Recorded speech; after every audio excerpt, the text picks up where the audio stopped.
राजा जी पियर रंग सरिया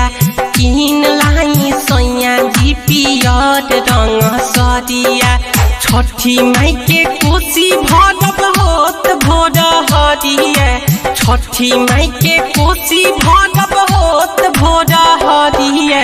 किन लाई सैया जी पियर रंग सरिया किन लाई राजा जी पियर रंग सरिया। Presented by Narana Music.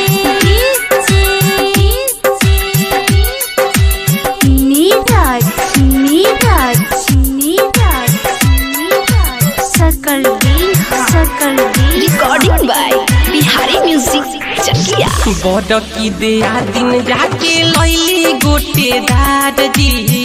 बाटे जी कवेस्ट जाई राजा जी बाजार जी राजा जी बाजार जी बड़ की दिया दिन जाके लैली गोटे धार जी बाटे जी कवेस्ट जाई राजा जी हमार जी कुहन से किन लाई चौमुखी दिया दिया कुहन से किन लाई काला सादिया दिया किन लाई सैया जी पियर रंग सरिया किन लाई राजा जी पियर रंग सरिया।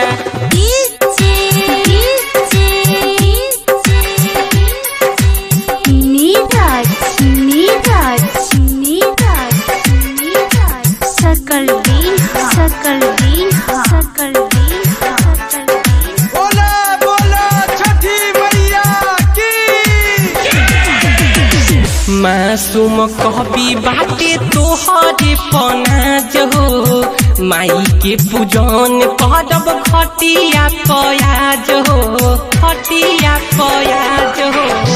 मासूम कभी बाटे तोहरे पनाज हो माई के पूजन करब खटिया पयाज हो मिठू अभिषेक बात के कभी ना के अरिया मिठू अभिषेक मुना कभी न के अरिया किन लाई राजा जी पियर रंग सरिया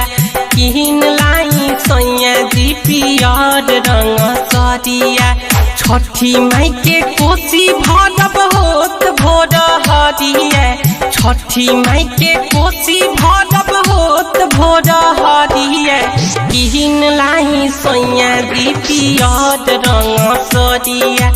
किन लाई राजा जी पियर रंग